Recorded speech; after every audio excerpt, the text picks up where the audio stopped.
ലൈംഗിക കുറ്റവാളി ജെഫ്രി എപ്സ്റ്റീനെ കുറിച്ചുള്ള നിർണായക വിവരങ്ങൾ പുറം ലോകം കാണുന്നു. ബില്ലിന് പ്രസിഡന്റ് ഡൊണാൾഡ് ട്രംപിന്റെ അംഗീകാരം. ബില്ലിൽ ഒപ്പുവെച്ചതായി ട്രംപ് സോഷ്യൽ മീഡിയ പോസ്റ്റിൽ അറിയിച്ചു. ശ്രദ്ധ തിരിക്കാൻ എപ്സ്റ്റീൻ വിഷയം ഡെമോക്രാറ്റുകൾ ഉപയോഗിച്ചിട്ടുണ്ടെന്നും ഡെമോക്രാറ്റുകളെയാണ് എപ്സ്റ്റീൻ ഫയലുകൾ ബാധിക്കുകയെന്നും ബില്ലിൽ ഒപ്പുവെച്ചതായി പ്രഖ്യാപിച്ച് ഡൊണാൾഡ് ട്രംപ് സോഷ്യൽ മീഡിയ പോസ്റ്റിൽ പറഞ്ഞു. പ്രസിഡന്റിന്റെ അധികാരം ഉപയോഗിച്ച് നേരത്തെ തന്നെ എപ്സ്റ്റീൻ ഫയലുകൾ പുറത്തുവിടാൻ ട്രംപിന് സാധിക്കുമായിരുന്നു. എന്നാൽ US കോൺഗ്രസിൽ ബിൽ പാസാക്കിയ ശേഷം നടത്തിയ തീരുമാനത്തിന് പിന്നിൽ രാഷ്ട്രീയ ലക്ഷ്യങ്ങളെന്നാണ് വിലയിരുത്തൽ.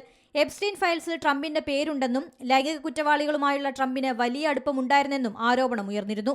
ആരോപണം ആവർത്തിച്ച് നിഷേധിച്ച ട്രംപ് ഫയലുകൾ പുറത്തുവിടാൻ തയ്യാറായിരുന്നില്ല.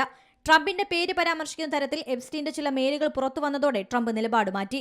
ഫെഡറൽ ജയിലിൽ തടവിൽ കഴിയുന്നതിനിടെ എപ്സ്റ്റീൻ മരിച്ചതിനെക്കുറിച്ചുള്ള അന്വേഷണ വിവരങ്ങൾ, എപ്സ്റ്റീനുമായി ബന്ധപ്പെട്ട ഫയലുകൾ എന്നിവ 30 ദിവസത്തിനുള്ളിൽ പുറത്തുവിടണമെന്ന് നിർദ്ദേശിക്കുന്നതാണ് ട്രംപ് ഒപ്പുവെച്ച ബിൽ. International desk Zee Malayalam news. ഏറ്റവും പുതിയ വാർത്തകളും വിശേഷങ്ങളും വിരൽ തുമ്പിലറിയാൻ സീ മലയാളം ന്യൂസ് എല്ലാ ഡിജിറ്റൽ പ്ലാറ്റ്ഫോമുകളിലും ലഭ്യം.